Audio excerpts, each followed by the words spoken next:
You log into your brokerage account, and immediately you are hit with a significant conflict. On one hand, you see artificial intelligence companies doubling in value, and you feel the pressure of missing out on high double-digit growth. On the other hand, the constant warnings of a market correction make you terrified to deploy your cash, leaving you paralyzed by the fear of a sudden crash. When faced with that anxiety, many investors try to protect themselves by hunting for underpriced stocks. They assume buying a company at a significant discount provides a mathematical safety net against broader market downturns. The primary tool people use for this is a low price-to-earnings ratio. They filter their screeners for bargain bin valuations and buy in.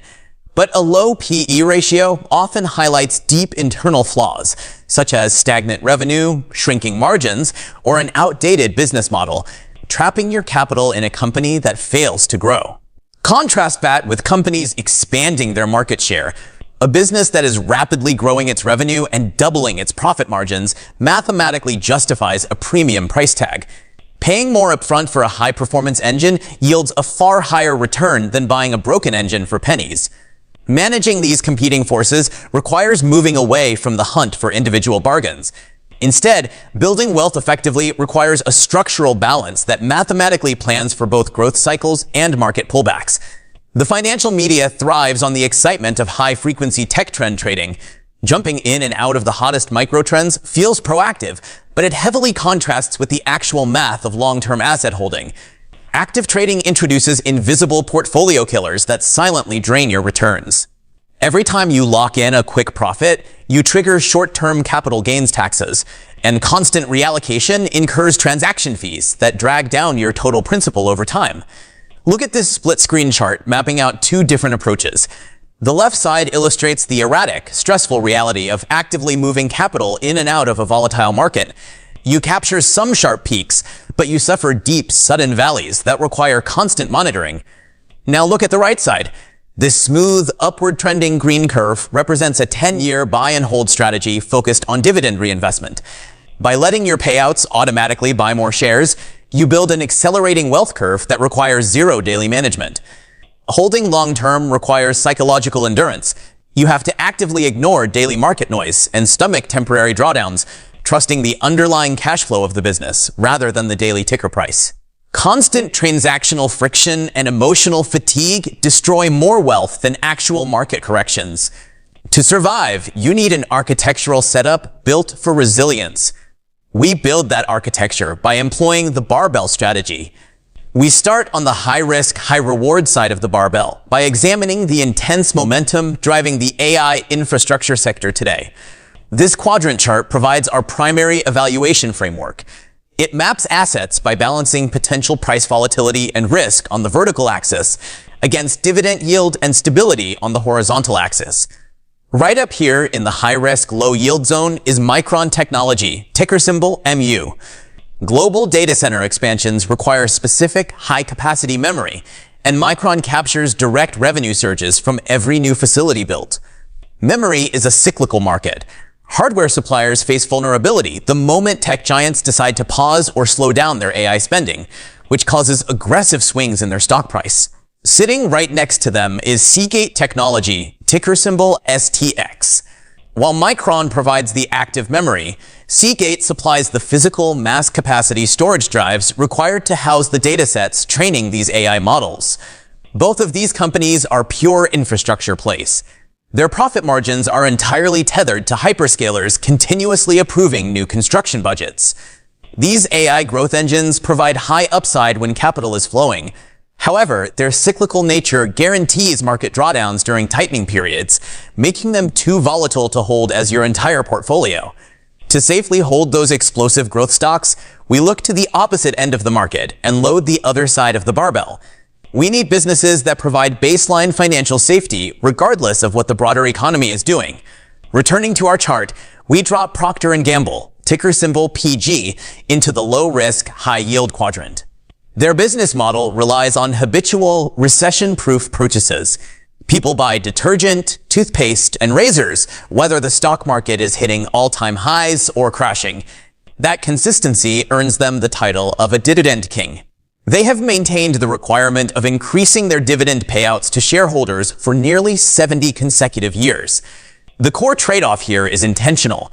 By allocating capital to these anchors, you deliberately sacrifice the rapid capital appreciation you get from tech infrastructure.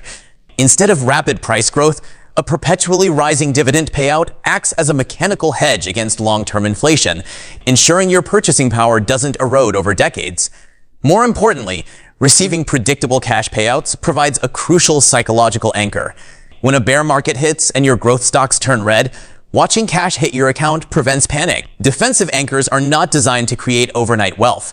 They function as financial shock absorbers, keeping your portfolio stable enough that you are never forced into panic selling your volatile growth assets at the bottom. With the two extreme ends of the barbell established, we can fill the middle of the portfolio with assets that blend high cash generation with reliable defensive payouts. Looking back at the chart, Valero Energy, ticker VLO, sits directly in the middle on risk, while offering high yield. As a major refiner, they act as a high-margin cash generator, specifically when refining capacity is restricted globally. The trade-off with traditional energy investments is their direct sensitivity to global commodity pricing cycles. Their margins expand and contract based on global supply dynamics, adding a layer of cyclical risk. To study that out, we add Emerson Electric, ticker EMR, which serves as a core infrastructure provider for industrial automation. They provide the control systems and valves that factories rely on to function. Factory control software creates a highly sticky business model.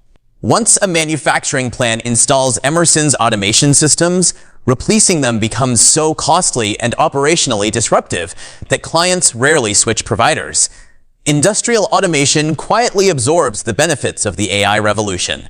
Facilities upgrade their systems to handle smarter, automated workflows, giving Emerson growth without taking on the direct hardware risk of a memory supplier.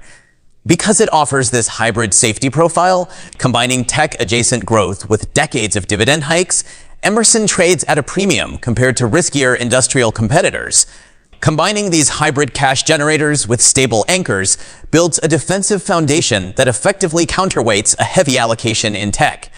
Analyzing individual companies is only the first step. True wealth generation comes from combining them into a unified, mechanical portfolio architecture that removes your own guesswork. Here is how the barbell strategy looks in practice. The center column illustrates an intentional blending of the extremes, putting 50% of your capital into high-risk tech volatility and 50% into low-risk dividend safety. The core mechanic relies on cash flow. The steady dividend payouts from your defensive anchors actively fund the portfolio, giving you fresh cash to deploy while the cyclical tech stocks endure their inevitable slumps. When the tech sector booms, that side of your portfolio will swell, throwing off your balance. At that exact moment, you sell the excess tech gains and reallocate them back into your dividend anchors, mechanically restoring your 50-50 split. Mechanical rebalancing removes human emotion entirely. You don't have to guess when the top is in. The system forces you to systematically lock in profits and buy into undervalued assets.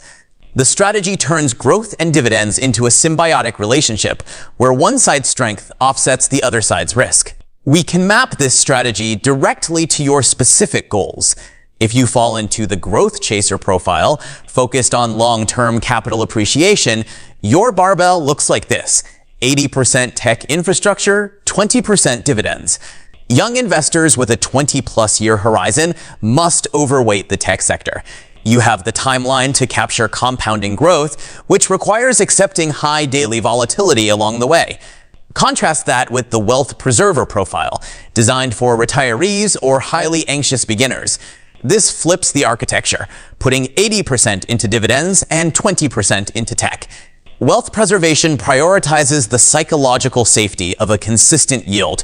It trades the stress of volatile capital gains for the certainty of a recurring paycheck. But here is the critical final check. Knowing the perfect asset allocation is useless if you overpay for those assets. Buying a high-quality business at a poor price guarantees a loss. To master the exact mechanics of stock valuation so you never overpay again, click on the video on your screen right now, and I will walk you through the math. See you there.